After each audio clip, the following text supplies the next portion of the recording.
Welcome to the final segment of Program Evaluation Essentials. So you've collected your data, now what? In this video segment, we'll talk about the last two steps, justifying your conclusions and using and sharing your lessons learned. While the actual analysis comes once you have your data, you want to think about analysis while planning the evaluation. That way, you're sure to collect the type of information to allow you to report as you want. Let's dispel some common myths concerning data analysis. First off, complex analysis and big words impress people. Well, no. Most people appreciate practical and understandable analyses. Second, analysis comes at the end, after all the data are collected. Wrong again. We think about analysis up front, so that we have the data we want to analyze. Third, quantitative analysis is the most accurate type of data analysis. Some think numbers are more accurate than words, but it's the quality of the analysis process that matters. Next one, data have their own meaning. Well, that would make life easy and put a lot of statisticians and data analysts out of a job, but no. Data must be interpreted. Numbers do not speak for themselves. Finally, stating limitations to data analysis weakens the evaluation. All analyses have weaknesses. It's more honest and responsible to acknowledge them. It's better to identify the weaknesses than have someone question you and assume you're hiding something, or you don't know what you're doing. You don't have to wait until a program's over to look at your data and see how things are going. Monitoring your program data can help you make timely program adjustments that can help improve the quality of your programs. Whether you're collecting qualitative or quantitative data, there is a method of analysis appropriate for your data and your evaluation purpose. When selecting a data analysis method, first determine if you've collected quantitative or qualitative data. Then you can select the method. Remember, quantitative data is numbers, like the number of acres. Qualitative data is words, so it might be the transcript of an interview or notes from an observation. Let's take a look at some of the different ways you can communicate the results of your evaluations. You can use things like written reports, success stories or impact statements, press releases, websites, social media, TV, radio, present them at public meetings and newsletters, have an elevator story, talk to people, bulletins, brochures, displays, and exhibits, or it could use cost-benefit or cost-effectiveness analysis. When communicating your evaluation results, tailor the message to the topic and the audience. Avoid jargon and technical terms.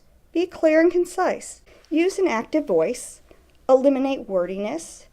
Check your writing and grammar. Be accurate, balanced, and impartial. Be timely. Use graphics, quotes, photos, and real stories. And most importantly, write, rewrite, and rewrite again.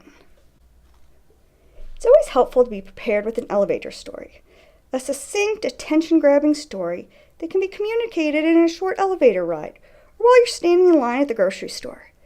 Be armed and ready with your best 30-second story. Your story is important. Your job is to make sure decision makers know it. You never know when an opportunity might knock for you to tell your story. Success stories show how extension programs have made a difference in people's lives. They describe positive change and benefits. Success stories are narrative descriptions that set the stage and tell a story and document how programming has made a difference. The elements of a success story include the situation section, which describes the concern, issue, or problem, why Extension cares about the concern, issue, or problem, and includes data documenting the need. The response section describes how you responded to the concern, issue, or problem, who your partners were if you had any, what audience was reached, how many participants you had, and what communities were served. The evaluation section describes how and when you collected data and how many participants completed an evaluation. The results section describes the program outcomes, who benefited from the program, and uses numeric or narrative data to describe the program outcomes. A good success story captures the attention of your reader, provides a compelling, convincing story, is based on reliable, credible information, presents balanced, fair assessment, and uses succinct, clear writing. Success stories are different from impact statements, which isn't to say that the two aren't necessarily mutually exclusive. An impact statement should encompass a success story, but remember, not all successes have impact, which is a measurable change in behavior or knowledge.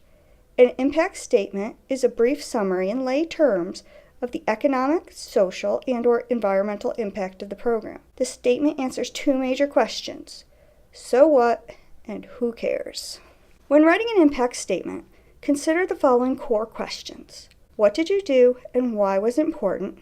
Who was most affected? And what changed in terms of knowledge, behavior, or environment as a result of what you did? When writing impact statements, you should focus on the change to knowledge, action, or condition that resulted from your program. A change in knowledge occurs when the participant learns or becomes aware. A change in action occurs when there's a change in behavior, or the participant acts upon what they have learned, such as the adoption of techniques and methods, or a change in practice. A change in condition occurs when social condition is changed due to participants' action. Projects that have a demonstrable impact have a much better chance of getting funded than projects that don't. When you show that your work has impact, you give people a reason to fund it. Average citizens may be unaware of how their quality of life benefits from extension. A clear, succinct summary of an impactful program can show that tax dollars are being carefully spent. It's important that stakeholders outside of the sphere of your institution know what you and your colleagues are doing and how this work benefits the public. Impact statements contain information that can be useful when developing relationships with partner organizations. Impact statements are great tools for reporters. When you can hand a reporter a concise summary of a project, you increase your chances of receiving more in-depth and accurate coverage. Think of impact reporting as a tool that enables you to do your job. If you can prove that you've made an impact, you've justified your job and proven your value in your field and in the eyes of policymakers, funders, and the public. Writing an impact statement can improve your own effectiveness. It forces you to examine how you're spending your time and your energy and what kind of impact your work had. Although you should write impact statements for a predetermined audience, you never know who might read your impact statement and how this might come back to benefit you. An impact statement can solidify your position in your field. A wider audience will be able to see the value in what you're doing. There are national databases and repositories for impact statements, such as Land Grant Impacts and the Multi-State Research Impacts websites. These resources allow for valuable information sharing across institutional and geographic lines. One-Stop Shop can be a helpful resource with your evaluation efforts. Within ERS, your data on your client contacts, outcomes, and impacts, certificate programs, non-degree programs, volunteer activities, and your success stories. By making a habit of keeping this data up to date and ensuring you're collecting accurate and valid data, you can use this information as one resource in your evaluation efforts throughout the year, as well as a comparison from year to year. Also within One Stop Shop is a link to Dr. J's evaluation portal. Here you'll find several evaluation tools and templates you can use for evaluating your extension trainings and other extension activities. Newbie, come. Now that I think about it, I'm psyched to have Dr. Cox do my evaluation. It'll give me a chance to finally see what he truly thinks of me. Look, Doogie, I'm up to my cha-chas and busy work, so I'm gonna go ahead and take a rain check on your report card. Just have you do it yourself. You didn't even fill out my name. Well, now, I think it's John or Jimmy or or Oh, gosh, it's in the J family. But if you get in trouble, just ask the nurses for help. I can't evaluate myself. Would you describe me as warm, professional, or both? I describe you as I'm on my lunch. I don't know whether to be easy or hard on myself. I mean, either way. Can't you see I'm watching my stories? No, I'd love to be there, but I can't, honey. And, Parker wants me to assist. I'm pregnant. Dr. Cox? Have you been here the whole time? No. I just came in through the couch door. Move. But I thought you said you were too busy to do my evaluation. I am. Didn't her daddy sell the coal mine? Contract didn't stick. Oh, that's interesting. Uh-huh. I finished my evaluation. Oh, great. I thought it was gonna take a little longer, so the marching band won't be here until this evening. Enjoy. I think you'll find it's a good read. Hey, Newbie, this thing actually does matter, so tell me, were you completely honest with yourself? Yeah.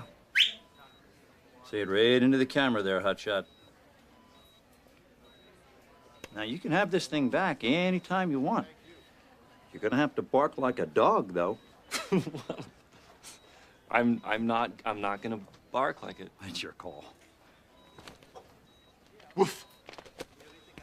Like Dr. Dorian on Scrubs, most people are interested in knowing if they're effective in what they're doing at work.